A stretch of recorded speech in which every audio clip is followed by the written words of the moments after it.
Hello friends, मैं engineer Dinesh Tripathi. दोस्तों, अभी कुछ दिन पहले मैंने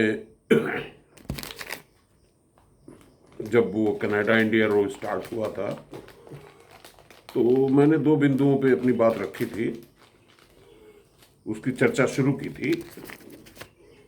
देखिए, जब भी कोई अ, घटना होती है या नेशनल या इंटरनेशनल लेवल पे कुछ ऐसे डेवलपमेंट्स होते हैं जो हमारे लिए महत्वपूर्ण हो जाते हैं, और उस पर आजकल मीडिया में काफ़ी चर्चा भी होती है। तरह तरह के विचार आते हैं, और ख़ास तौर से सोशल मीडिया जो आजकल बहुत तेज़ी से निकला है, तो मैं थोड़ा सा जो जनरल विचार आते हैं लोगों के, उससे थोड़ा सा मैं एक अलग पर्सपेक्टिव में चीज़ों को देखता हूँ। जैसे कनाडा इंडिया रो में मैंने जो चल रहा था, जिस पे हमारे राजनयिक काम कर रहे हैं, फॉरेन मिनिस्टर काम कर रहे हैं, उस पे हमें घुसने की कोई ज़रूरत नहीं है। हम तो अपनी निश खोजते हैं किसी भी इवेंट में कि एक अलग नज़रिया खोजते हैं। तो मैंने कनाडा इंडिया रो के बाद जो है दो चीज़ों के बारे में कहा था। पहली चीज़ तो ये कि भारत विश्व का सबसे बड़ा कृषि योग्य भूमि वाला देश है, फिर भी हम मसूर की दाल कनाडा से इंपोर्ट करते हैं, और अच्छी खासी रिक्वायरमेंट में, क्वांटिटी में, जैसा कि मैंने अपने पहले वीडियो में भी दिखाया था। तो दूसरी चीज़ जो थी वो ये थी कि हमारे हिंदुस्तान, इंडिया से, भारत से करीब 2 लाख लड़के कनाडा में पढ़ने जाते हैं। अब जरा सोचिए कि जो व्यक्ति इंडिया से कनाडा जाता है पढ़ने, वो BA की पढ़ाई तो करने जाता नहीं होगा, या तो इंजीनियरिंग पढ़ने जाता होगा या मेडिकल। दोस्तों, मुझे एक बड़ा आश्चर्य होता है कि एक साधारण सा नियम है अर्थशास्त्र का, जिसे कि हम सभी लोग जानते हैं। नियम है सप्लाई वर्सेस डिमांड, या demand versus supply, as I perceive it. मुझे सप्लाई वर्सेस डिमांड और डिमांड वर्सेस सप्लाई में कोई फर्क नहीं नजर आता।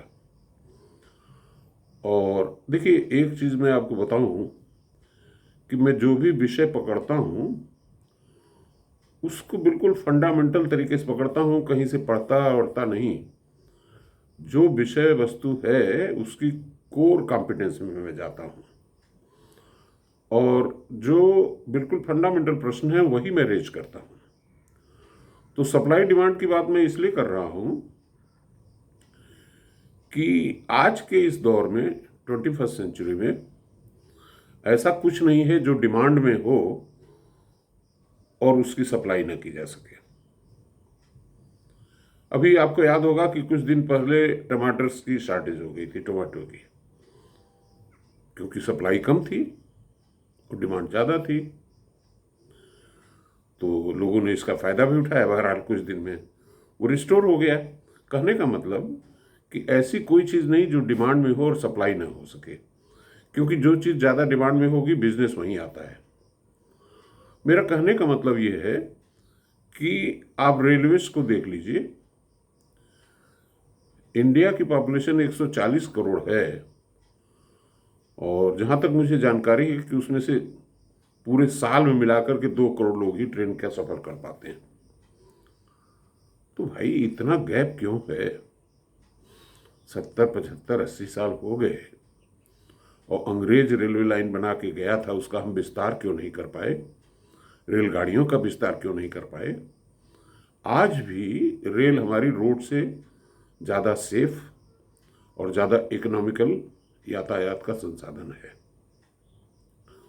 तो ये हमारे लिए चैलेंज है। आप रेलवे में रिजर्वेशन के लिए जाते हैं, ऑनलाइन जाते हैं, पता चला आप वेटिंग में हैं। अरे भाई वेटिंग में क्यों है? जब इतने लोग ट्रेन से यात्रा करना चाहते हैं तो उनको ट्रेन क्यों नहीं उपलब्ध करा पा रहे हो? कहाँ प्रॉब्लम है? किराया भी सब लोग दे रहे हैं। तो उसी this was just to explain the Canada India row, जो दूसरा पॉइंट में आ रहा था कि 2 लाख लड़के मेडिकल इंजीनियरिंग करने जो कनाडा जा रहे हैं, उनके लिए हम क्यों नहीं यहाँ कॉलेज मुहैया कर पा रहे हैं? अच्छा, आपको शायद ये जान के आश्चर्य होगा कि आईआईटी की सीटें जो है इस देश में 17,000 हैं, और वहीं दूसरी ओर मेडिकल की सिर्फ गवर्नमेंट सेक्टर में 4300 है। और इन्हीं 4300 सीट के लिए नीट होता है, और पूरा का पूरा हमारा जो समुदाय है, हर वर्ग का, हर जाति का, हर मजहब का, सब के सब कोटा चले जाएंगे, इलाहाबाद चले जाएंगे कोचिंग लेने। अरे भाई 4300 पोस्ट है, वो तो बढ़ नहीं रही है। मेरा कहने का मतलब ये है कि 140 करोड़ देश में सिर्फ 4300 सीटें हैं डॉक्टर्स के लिए। और ये जो विदेश जा रहे हैं डॉक्टर और इंजीनियरिंग की पढ़ाई करने, ये तो बहुत बड़ी अपॉर्चुनिटी है हमारे प्राइवेट सेक्टर में एजुकेशन के लिए। अगर गवर्नमेंट नहीं कर पा रही तो प्राइवेट सेक्टर को आना चाहिए, और गवर्नमेंट को ये करना चाहिए कि जो मेडिकल काउंसिल पुरानी वाली थी उसको हालांकि इन्होंने नया किया है, लेकिन इनको ये बताया जाए कि भाई इतना ज़्यादा आप इंस्पेक्शन और सर्टिफिकेशन में टाइम लगाओगे तो नए मेडिकल कॉलेज कैसे आएंगे? तो मेरे हिसाब से हमारे देश में जो 4300 सीटें हैं मेडिकल की, नीट की, तो वो 4300 कम से कम 43,000 होनी चाहिए, क्योंकि डॉक्टर्स की बहुत कमी है हमारे देश में और डॉक्टर्स आर इन डिमांड। तो ये जो 2 लाख, जरा सोचिए कि इसका पैसा कहाँ से आएगा। मैं समझाता हूँ, 2 लाख लड़के कनाडा पढ़ने जा रहे हैं। अब 2 लाख लड़कों में एवरेज खर्चा अगर मेडिकल की पढ़ाई करने जा रहा है तो करोड़ों में होता होगा। अगर 2 लाख लड़के जा रहे हैं इंजीनियरिंग और मेडिकल कंबाइन कर लें, मान इंजीनियरिंग का भी कम से कम 50 लाख होगा। अगर हम 1 करोड़ इंजीनियरिंग का इसका मेडिकल का मान लें, 50 लाख इंजीनियरिंग का मान लें, और एवरेज मान लीजिए 0.75 ले लेते हैं करोड़ में, तो जरा 2 लाख में 0.75 करोड़ का मल्टीप्लाई करके देखिए क्या आता है फिगर।